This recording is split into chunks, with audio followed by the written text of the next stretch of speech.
Hey guys, so I know I'm a little behind doing this, but I just wanted to weigh in on my favorite movies of last year, 2013, and my least favorite movies of last year.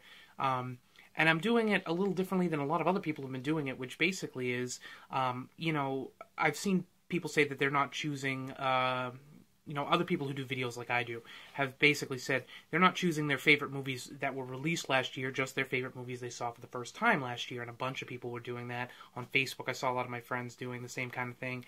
And to be honest, I'm just going to do my favorite movies that I saw last year. I didn't see literally every movie that came out last year, obviously, but I have not seen literally every movie ever either. So saying that because I didn't see every movie last year means I can't have a favorite of what I did see doesn't make any sense to me. It's like saying I can't have a favorite movie because I haven't seen them all. So I am just going to do it the normal way, which is the best and worst movies, that I saw from 2013. And it took me a little while. I had to go through and, look at the list of everything that came out, try to remember everything that I saw. And really, to be honest, it was harder to pick my least favorite movies, than it was the best movies. And that's the other thing, too. I'm not literally doing the movies that were the best movies that came out, in 2013. I'm not doing like, oh, these should all be nominated for an Oscar. No, I mean, and actually one of them at least is. But my thing was, I'm doing the movies that I had the most fun seeing. I really enjoyed them. It doesn't matter if they're highbrow movies or not. That's not the point. There are plenty of movies that I saw this year that I liked, and they're highbrow movies, and didn't make, my list of my top five, and that's how I'm doing a top five movies. And that's just because, I didn't want to basically just repeat what the Golden Globes nominated or what the Oscars nominated and say these are the best movies, because it just makes it, to me, it makes me look like a schmuck. Like, I don't even know what I'm talking about. I just went and copied, whatever the Oscars say are the best movies. And, I saw a lot of movies this year. Actually, I looked it up, and of all the movies, released in 2013, whether it was direct to DVD or theatrically, I saw like 78 movies or something like that this year, all released in 2013, which is a good chunk. I used to watch a lot more when I worked in movie theaters, and then I kind of died off, and this was a pretty good year for movies that were released this year. There's still a handful that I didn't watch that were released in 2013. Prisoners, which I own and still haven't watched, and to be honest, that could very well have made my top five. So if I were doing this video another couple of weeks from now, I might have that on there. And the other one, there's a couple other ones on there. Dallas Buyers Club with Matthew McConaughey is supposed to be excellent. Haven't watched it yet. Really been wanting to. To be honest, that's one of those ones that is, was Golden Globe nominated. I believe it's Oscar nominated, or I'm not sure if it was for Best Picture. But regardless, those are ones I haven't watched yet, and they may have made my list if I made this list going on. But I just don't want to wait anymore. I have a handful of movies that I did see that I love, and I have even more that I hate. And it took a while to do them. But I am going to start with those, actually. And I'd like to say, here's the thing, too. Like I said, I didn't see every movie. And the other thing is, I know what I like for movies. I'm pretty in tune with what I would enjoy. So these are the five movies that I saw that I really didn't like at all. And they were just really bad. But there's a whole list of other movies that I didn't see because I know that I would think that they were shit. I don't care what you like for movies. That's great. I love getting into all movies, and I will sit and watch pretty much anything. If somebody else wants to watch something, but for the most part, I know that I have no interest in watching A Haunted House, The Internship, Hansel and Gretel, 21 and Over, The Identity Thief, or The Heat, or friggin' Grown Ups 2. Like, I may watch Grown Ups 2 because I saw the first one. I feel like I almost have to, but the first one was so fucking bad. But anyway, so I didn't watch any of those movies. Spring Breakers, like, I'm trying to think, like, those kind of movies, 21 and Over, did I say that already? Jeez. Yeah, those kind of movies, though, the teen party movie, I don't give a shit about those movies. I would never watch those, and I have no interest in, like, The Heat, for example, like that one I said, I know, like, I have no interest in watching that kind of a movie, because I know that it doesn't appeal to me, so I wouldn't enjoy it. and I skipped them. And they very well have made. You think things like 21 and Over and Spring Breakers, if I'd watched those, they very well could have hit my top 5. But I skipped over them because, I'm just not interested in watching them in the first place. But I am going to start with the top 5 worst movies that I saw this year. And I'm not... I didn't put them in an order when I wrote them down here, just because I've got... I didn't really know, to say which one is the worst of them. Well, that's not true. I do know which is the worst, and I'm going to save that for the end. But the other 4 that come first are just kind of random. And so the first movie that I'm going to talk about is White House Down, which was entertaining-ish, but really... And I know that White House Down and Olympus Has Fallen both went into production around the same time. And maybe it's White House Down, maybe it's the fault of that company for releasing that movie second, but it was nowhere near as good as Olympus Has Fallen. Olympus Has Fallen almost made my top 5 favorite movies of the year, just because I had a lot of fun in that movie. I thought it was good. It's a mindless action movie, but it was good, and it was a good experience theatrically. White House Down, which I saw at home regardless, was not. It was, I don't care for Jamie Foxx. I do actually like Channing Tatum, okay? I think he's pretty funny. But the movie was boring, and it was, to be honest, I know it was a rehashing of Olympus Has Fallen, which is too bad for White House Down, because when you've got 2 movies that come out back to back like that, generally the second one people are going to just compare it to the first one. I tried not to do that when watching it, but even the trailers were just so the same thing. And it was funny because there's actually 2 sets of trailers I've seen for White House Down. One of them is the comedic with Jamie Foxx and them joking around and stuff, and there is some of that in the movie. But the other trailers that I saw were actually more dramatic tone. Like, this is an action movie, this is a terrorism movie and that sort of thing. And you can't really do that with that film because it isn't that kind of a movie. Yeah, it's an action movie. It's almost, a summer blockbuster popcorn movie, and it really was trying. Marketing-wise, it tried to be Olympus Has Fallen, which was too bad. So, but anyway, yeah, White House Down, I tried, and I didn't want to compare it because they're not the same movie, but they were the same movie, and I ended up being really disappointed. And to be honest, like I said, it was one of the worst. It was one of the worst movies I saw this year. I'm sorry, Channing Tatum, but it really wasn't very good. The other ones I have here, let me see, what's the next one?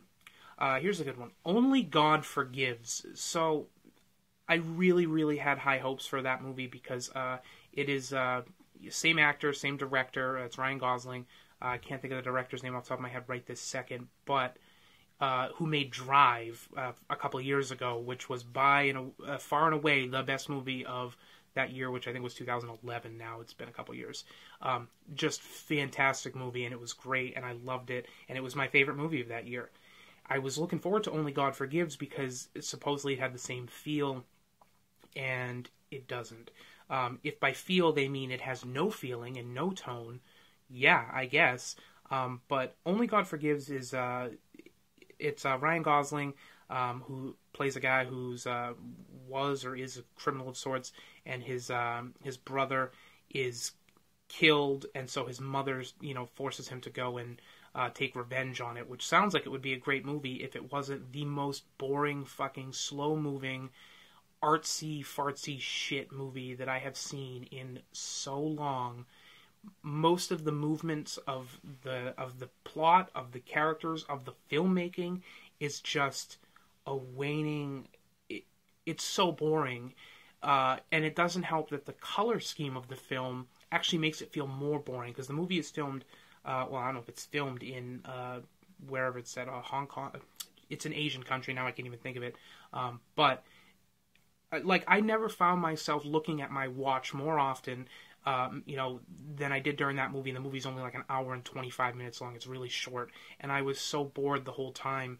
And it just, even the couple of scenes of graphic violence don't really pick up the movie at all. And there's a whole scene where Ryan Gosling is going to have a fist fight, with the main bad guy, and they kind of build it up, and he's, wearing a dress shirt, and he's unbuttoning it, and rolling up his sleeves, and the camera is just circling around and around for, I swear, 5 minutes of this scene, only to have Ryan Gosling get the shit kicked out of him, and just, it's not... Normally, I would love, I don't mind if somebody wants to do something different, of course, make a movie and they're trying to say something. If they were trying to say something with this movie, I don't know what it was, because it was just mind-bogglingly numb and boring, and I can't. I actually was going to rewatch it again before I did this video, just to say, because I've read reviews where people are like, oh, anybody who doesn't like it just doesn't get it, which I think is a fuck you cop-out to people, because I've seen tons of movies, and I get it.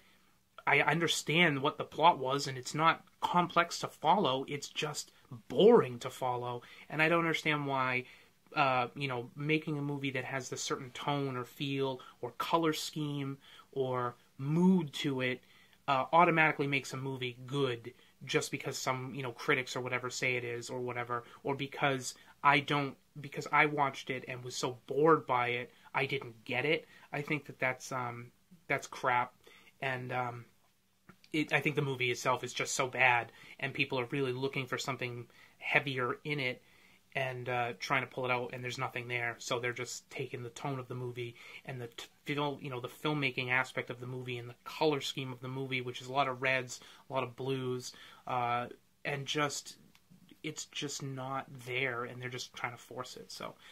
So disappointed in that movie. It was not anything that I had expected, and I'm hoping that if they make another go round, that'll be in there. There's another, speaking of Ryan Gosling though, and I'm going to put a pause right in between the best and the worst, because I have one that I actually wrote down on my list as is kind of an up in the air because I haven't decided how I feel about it, and that was another Ryan Gosling movie. There was Place Beyond the Pines, and I watched that. And it's told in 3 separate little stories, and to be honest, I think I'm going to have to watch that one again to decide really whether I fall, how I fall on the fence about it. And I really enjoyed the acting in it, and it's Ryan Gosling, and Bradley Cooper, and it was good. There's something about it though that I just haven't really put my finger on whether I'm like, yeah, I like that movie or I didn't. So yeah, I just wanted to throw that in there since we were talking about Ryan Gosling anyway, and Only God Forgives. But yeah, Place Beyond the Pines. Check that one out if you haven't, and let me know what you think, because I'm not 100% sure how I feel about it yet. But anyway, back to the worst movie. So we did White House Down, Only God Forgives. I'm going to talk about next is about Aftershock, which is an Eli Roth horror film that he stars in also. And I really, really was wanted to like this because I love Eli Roth, I love horror movies, I love gore movies and stuff. And Aftershock is basically some friends who are on vacation, friggin' earthquake hits and blah, blah, blah, all this shit, and the whole world is ending basically, and they're all getting killed off. And it was just bad. I really thought that it was going to be something different, and it's not... it didn't piss me off as much as like Only God Forgives does, but I watched it and I was really hoping for something else, and by the time the movie ended, and it had a really shitty ending too, I was just like, oh, gee, thanks, for wasting an hour and a half of my life. And Eli Roth really should never be in movies. What's funny that I say that though? I have not seen Inglourious Bastards yet, the Tarantino movie, and I know Eli Roth is in that, and I probably should.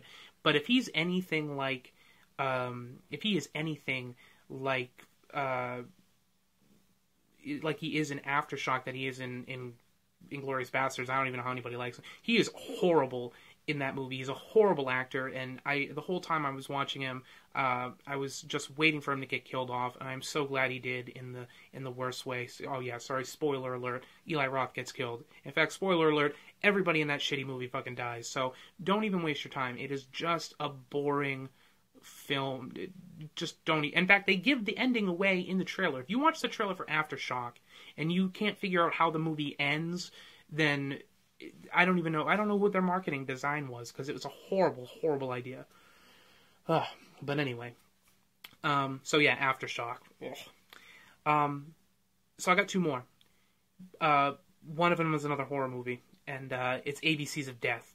I thought the concept of ABCs of Death is great, and I think that if they had chosen better films, it might have worked out better. ABCs of Death is a... film where basically they took 26 directors and each one did a movie. You know, A is for blah, B is for blah, C is for blah, and they're all you know, deaths and stuff. And you know what? The first time I watched it, I couldn't even finish it. I only made it to like T. And I was so bored, you know, I was almost to the end, but I was like, I can't do it, and I just went to, you know, I went to sleep because I was so exhausted from watching this movie that I was so bored. None of them were, you know, amazing in anything. There's animation in there, there's silent movies in there, there's gore, you know, gore fest and stuff, and, you know, because it was all different directors, and the problem was that they just weren't good. Even some of these great directors who were in, you know, who made these shorts, they're just not good. They just, I don't know. You know, they were only a few minutes long each, obviously, because 26 movies, you know, they couldn't be 10 minutes apiece. It'd be a super long movie. But yeah, I was really disappointed by how badly it came out when it really had a great, you know, it should have come together well it was a good concept. But it didn't. They're making a sequel because apparently there's a lot of people who did like ABCs of Death. They made a sequel. And actually, they had a submission contest for the letter M. And my brother actually submitted a movie. It didn't make it into the final round or anything like that, but you know, I got to edit that movie, and he had a lot of fun filming it, and I had a lot of fun putting it together. And it's a really short film. I'll actually link it here in the video if you want to check it out. But at any rate, so yeah, ABCs of Death 1 was not very good. Hoping that ABCs of Death 2 is a lot better. I did watch a lot of the submissions, of course, since we had a submission ourselves for the letter M, and the one that won that's going to be in the movie is a good one. So I'm hoping that you know, they kicked it up a notch maybe with this, and they've got you know, the other letters will be good too. So we'll see. But ABCs of Death, the first one, skip it if you haven't seen it because it's not even worth your time.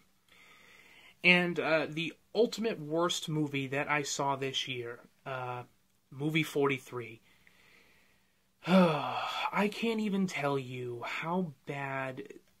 I don't know what they were going for with movie 43. If you haven't seen it, it's a setup of little, you know, vignettes of stupid little stories with a wraparound story that kind of ties them all together. But there's huge big name stars in it. Kate Winslet's in it. Friggin' Hugh Jackman is in it. Damn, I'm like blanket. Tons and tons of people are in this movie. It's all huge, you know, B and A-list stars are in this movie. And I don't know how the hell they got them in it because the movie is so friggin' horrible. It's not funny. I think I laughed like once during one little vignette in the whole movie. I watched the European version of the movie, and the only difference is there's two different wraparound stories. In the movie that I watched, the European version, the wraparound story is these kids are looking for this movie online called Movie 43, and it's like an unplayable, unfindable movie, and it kind of, and as they're looking online, they're running into all these other, you know, all these other movies that they've got, and that's how the vignettes come together. The wraparound story was horrible, and the people in it are nobodies, and they weren't funny. The U.S. version has Greg Kinnear pitching a movie called Movie 43. I haven't seen that one, so I don't know exactly how good it is, but I know other people who've seen it who said it wasn't very good either, so I don't think that the wraparound story really made any difference. But the one of the worst, just absolutely not funny. You know, I normally wouldn't even watch a movie like that, but you know, it was touted as being like the next Kentucky Fried Movie, and Kentucky Fried Movie is hilarious. It's one of the funniest comedies of all time. So I watched it, and I couldn't believe how unfunny it was, and I was just pissed that somebody had related it to Kentucky Fried Movie and to Airplane, which doesn't even make any sense because it's not a parody movie. It's just, you know, vignettes. It's like watching, it's like watching Kentucky Fried Movie, basically. But I just can't believe that they got all these A-list stars, and I don't even understand how that happened. And if they did, they must have like lied to him. Like Halle Berry, like, I mean, I know that she's not done anything lately, but what the hell are you doing in movie 43?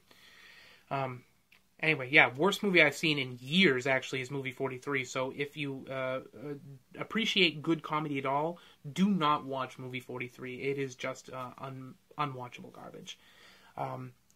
So those are the 5 worst movies that I saw in 2013. I do have some honorable mentions. Gangster Squad, which I really, really was looking forward to. Didn't hate it, just was kind of, it wasn't very good. I don't know why. I watched it twice, actually, because I was expecting something else, and somebody wanted to see it, and it wasn't very good. And then Don John, which is Joseph Gordon-Levitt, who I really do like in most movies. It was his directorial debut, and I believe it was his first movie he wrote too.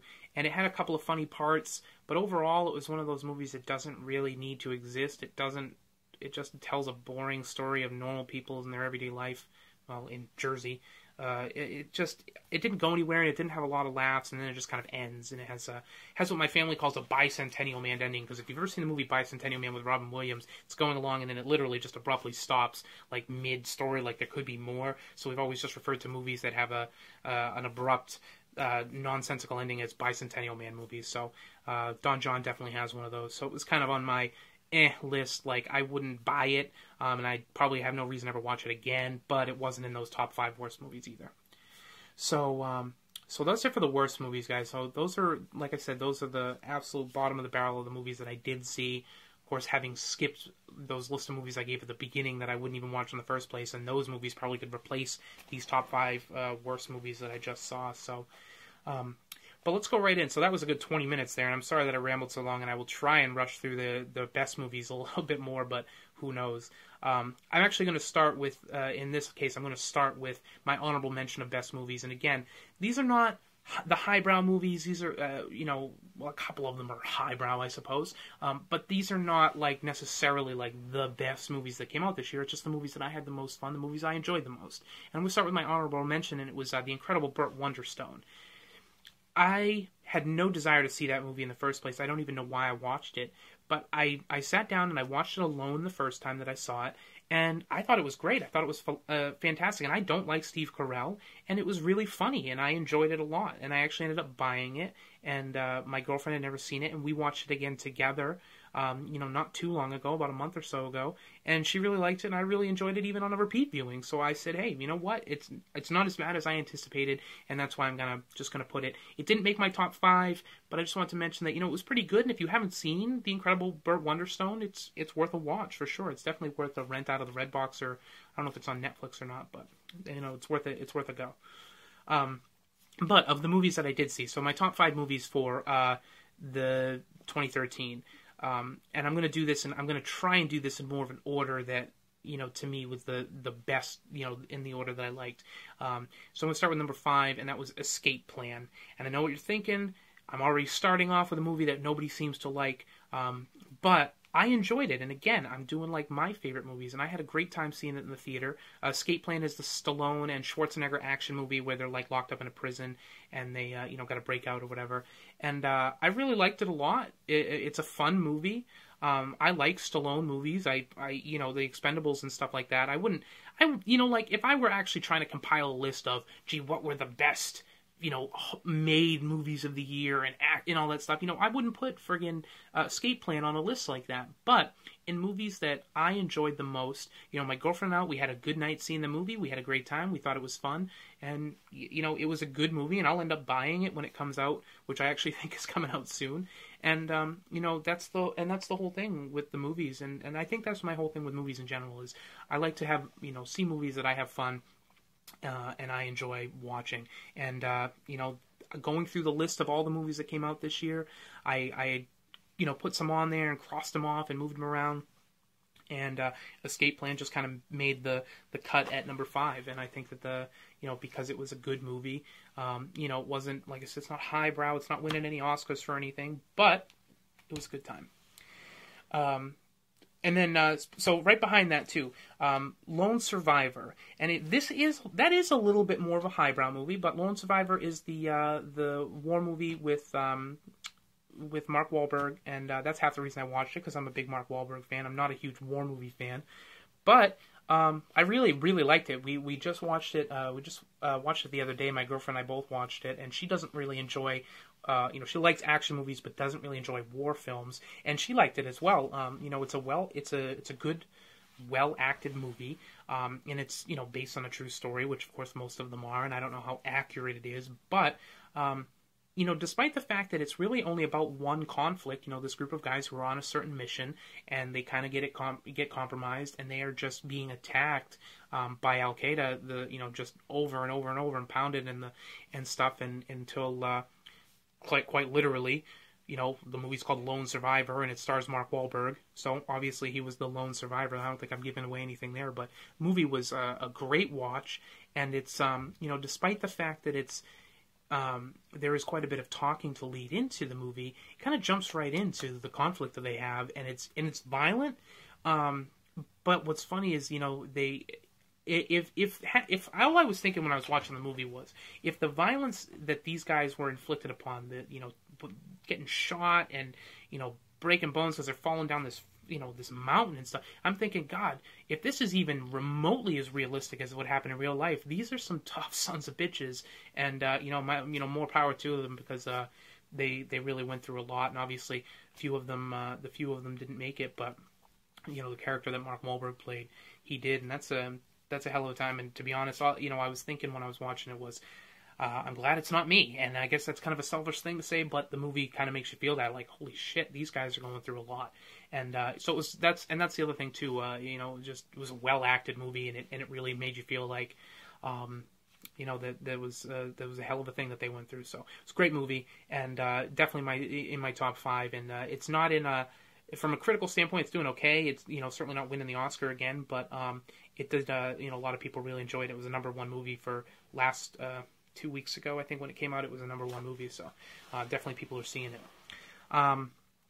And then that brings me to another movie that I saw that my girlfriend and I went to see in the theaters about a month ago. So now was American Hustle, and that's the movie that everybody's talking about winning the Oscar for the year, and won the Golden Globe for Best Comedy or Musical, which I don't understand, because it was kind of funny, but it's certainly not a comedy. At least I wouldn't call it a comedy. It's obviously not a musical, but it was a really good movie, and it definitely broke my top 5 for sure.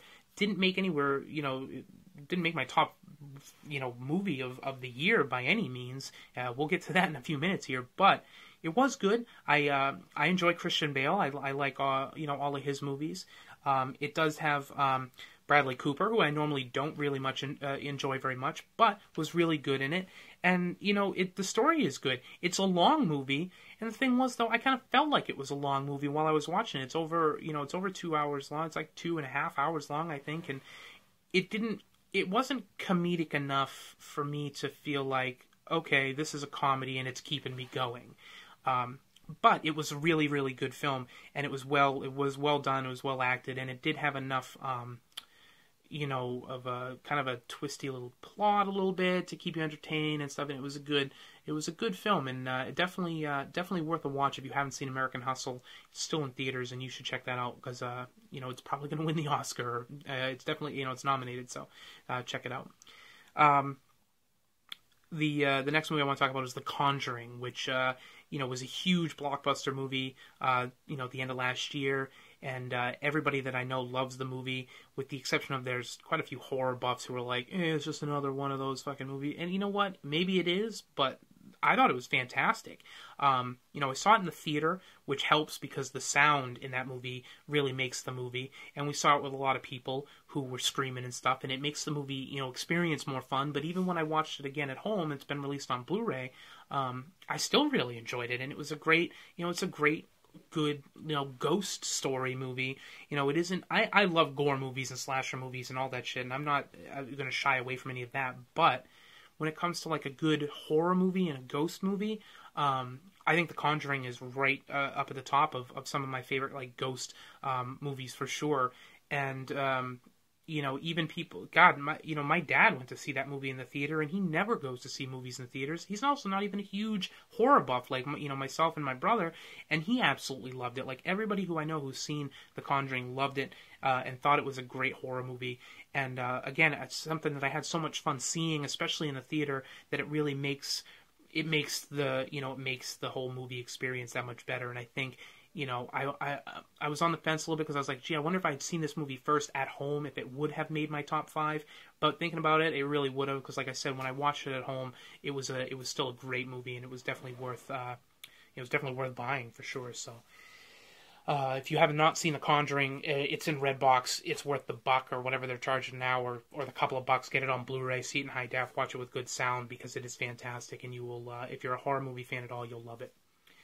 And so those are the top 4, and it brings me right to the top 5. And I think I already said this in one of my other videos, but the absolute best movie of 2013 is Wolf of Wall Street. It kind of has everything that I just said about American Hustle that did not have, Wolf of Wall Street actually has. Like American Hustle was only like 2.5 hours, but it felt like 2.5 hours, even though it was a really good movie. Wolf of Wall Street is 3 hours and like 15 minutes long, and I didn't feel like that at all. The movie is hilarious. It absolutely is funnier than American Hustle, and I don't know how it lost the comedy, the Golden Globes. It doesn't even make sense because it's way funnier, and the acting was better. I mean, again, I said I'm a huge DiCaprio fan, but everybody in that movie is great. Jonah Hill, who I'm not a fan of at all, is fantastic, and to be honest, he should have. I haven't looked at the full list of nominees. I don't think he was, but he should have been nominated for supporting actor for this movie, for the Oscar.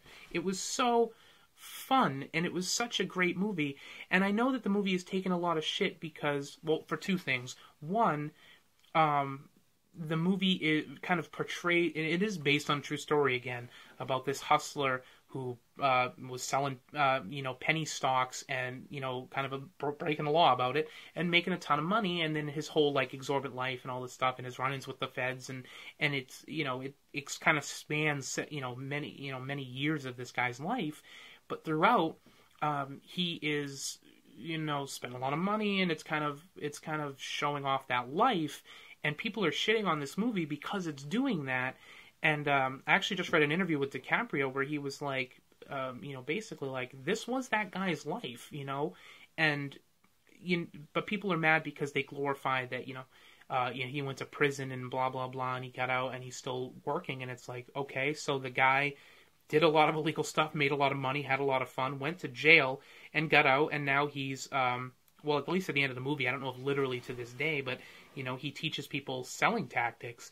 And I think that's a great thing for a guy who was a hustler, who taught himself how to sell and whatever, and figured that out and made all that money. Good, that's a perfect line of work for him, really. If other people want to pay him to teach them how to get rich like he did, that's exactly the point.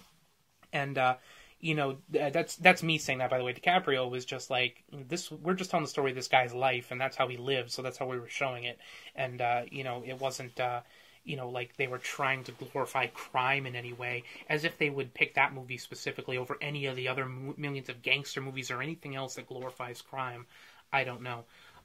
But the other thing that everybody's shitting on the movie about is the amount of language in the movie. Apparently, with the exception of the documentary called Fuck, apparently, Wolf of Wall Street uses that word more than any other movie ever. So they say it's like 500 or 600 times, which is not no. It was like 500 and something times.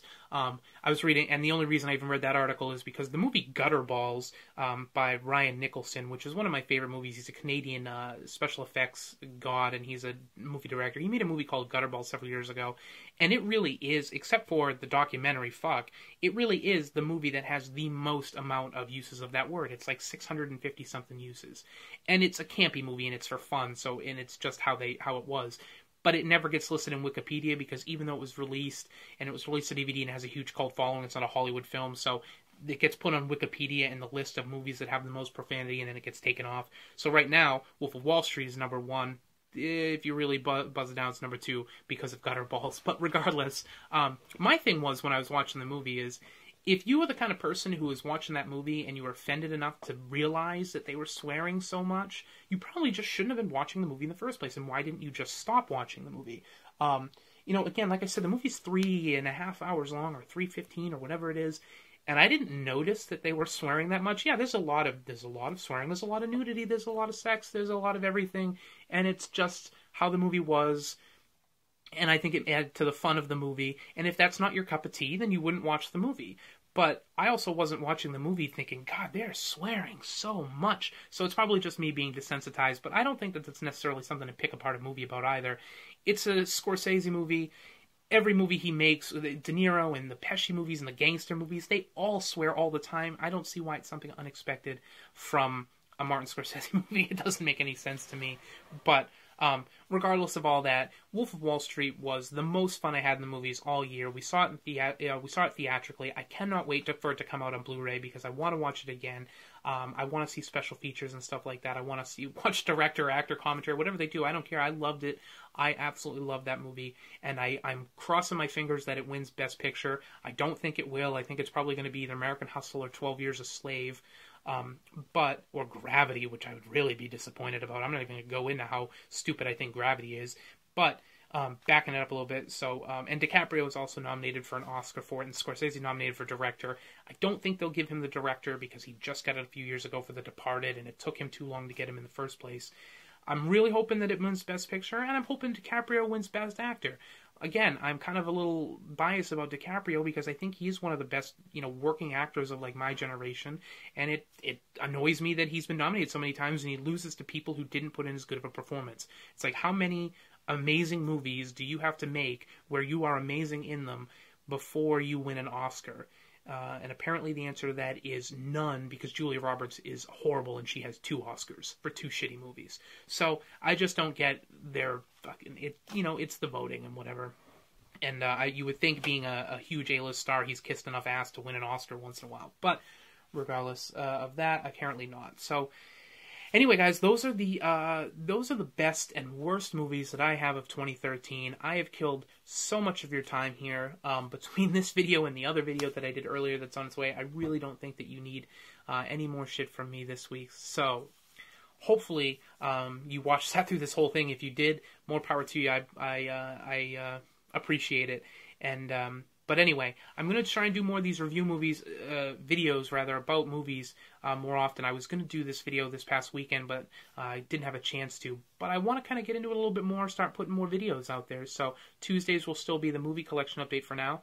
And then maybe on the weekends I'll do the reviews of something I watched in the week. I know I keep saying that and I haven't been able to do it, but starting with this one, and we'll see where it goes from here. So anyway, guys, check out the video that I just posted in my movie collection for this week, and I will see you all on the weekend.